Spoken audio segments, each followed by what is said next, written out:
Hello friends, welcome to my channel. Today మనం 11th April 2025కి సంబంధించిన important current అఫైర్స్ని ఈ వీడియోలో డిస్కస్ చేద్దాము. మా ఛానల్ని కనుక ఫస్ట్ టైం చూస్తున్న వాళ్ళు ఉంటే లైక్ చేసి సబ్స్క్రైబ్ చేసుకోండి. అలాగే వీడియో కింద డిస్క్రిప్షన్లో మన టెలిగ్రామ్ ఛానల్ లింక్ ఉంటుంది, అందులో కూడా జాయిన్ అవ్వండి. మీకు ఇంపార్టెంట్ కంటెంట్ అందించడం జరుగుతుంది. టుడే ఫస్ట్ టాపిక్ గనక చూసినట్లయితే ఆ బ్రాండ్ యంగ్ ఇండియా. రంగారెడ్డి జిల్లా మంచిరేవులలో యంగ్ ఇండియా పోలీస్ స్కూల్ను సీఎం రేవంత్ రెడ్డి ప్రారంభించారు. దేశంలోనే తొలిసారిగా పోలీసుల పిల్లల కోసం ప్రత్యేక స్కూల్ను ఏర్పాటు చేయడం జరిగింది. పిల్లలకు ఉచిత రవాణా, అల్పాహారం, అలాగే భోజనం కూడా అందించనున్నారు. ఇది యంగ్ ఇండియా పోలీస్ స్కూల్ అనేది ఎక్కడ ఏర్పాటు చేయడం జరుగుతుంది అంటే రంగారెడ్డి జిల్లా మంచిరేవులలో అని గుర్తుంచుకోండి. ఇది చాలా ఇంపార్టెంట్. అలాగే నెక్స్ట్ టాపిక్ చూసినట్లయితే రక్తపింజర విష స్వభావాన్ని తెలిపేలా ప్రత్యేక మ్యాప్లు. ప్రపంచవ్యాప్తంగా అత్యధిక మంది ప్రాణాలను హరిస్తున్న ప్రమాదకర పాముల్లో రక్తపింజర ఒకటి. దాని విష స్వభావం అన్ని ప్రాంతాల్లో ఒకేలా ఉండదు. కాటుకు గురైనప్పుడు దాని ప్రభావశీలతను గుర్తించి మెరుగైన చికిత్స అందించేందుకు ఉపయోగపడేలా వీనమ్ మ్యాప్స్ను IISc బెంగుళూరులోని ఇండియన్ ఇన్స్టిట్యూట్ ఆఫ్ సైన్సెస్ పరిశోధకులు అభివృద్ధి చేశారు. ఇటీవల వీనమ్ మ్యాప్స్ను ఏ శాస్త్రవేత్తలు అభివృద్ధి చేశారు అంటే బెంగుళూరులోని ఇండియన్ ఇన్స్టిట్యూట్ ఆఫ్ సైన్స్ పరిశోధకులు అభివృద్ధి చేశారు. ఇది దేనికి సంబంధించింది అంటే రక్తపింజర విష స్వభావాన్ని తెలపడానికి. అలాగే నెక్స్ట్ టాపిక్ చూద్దాం. ఒలింపిక్స్ క్రికెట్లో 6 జట్లు.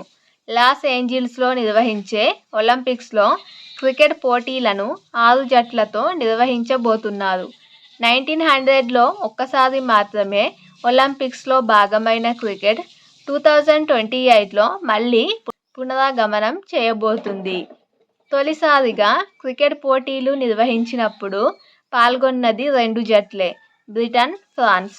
ఈసారి మాత్రం పురుషులు, మహిళల విభాగాల్లో 6 చొప్పున జట్లతో T20 ఫార్మాట్లో మ్యాచ్లు జరుగుతాయని అంతర్జాతీయ ఒలింపిక్స్ కమిటీ IOC వెల్లడించింది. అలాగే నెక్స్ట్ టాపిక్ చూసినట్లయితే భారత రాష్ట్రపతికి స్లోవేకియా గౌరవ డాక్టరేట్. ప్రజాసేవ రంగంలో విశిష్ట సేవలకు గాను భారత రాష్ట్రపతి ద్రౌపది ముర్ము స్లోవేకియాలోని కాన్స్టాంటిన్ లీ ఫిలాసఫర్ యూనివర్సిటీ నుంచి గౌరవ డాక్టరేట్ను స్వీకరించారు. పాలన, సామాజిక న్యాయం, సమ్మిళిత వృద్ధి కోసం ఆమె అందిస్తున్న సేవలకు గాను గుర్తింపుగా దీనిని ప్రదానం చేస్తున్నట్లు విశ్వవిద్యాలయం పేర్కొంది. ఇటీవల స్లోవేకియా పర్యటనలో ఉన్న ద్రౌపది ముర్ముకి ఈ గౌరవ డాక్టరేట్ను అందించడం జరిగింది. అలాగే నెక్స్ట్ టాపిక్ చూసినట్లయితే ఇంపీరియల్ కళాశాల కేంద్రం. లండన్కు చెందిన ప్రసిద్ధ ఇంపీరియల్ కళాశాల బెంగుళూరులో భారతీయ కేంద్రాన్ని ఏర్పాటు చేయనుంది.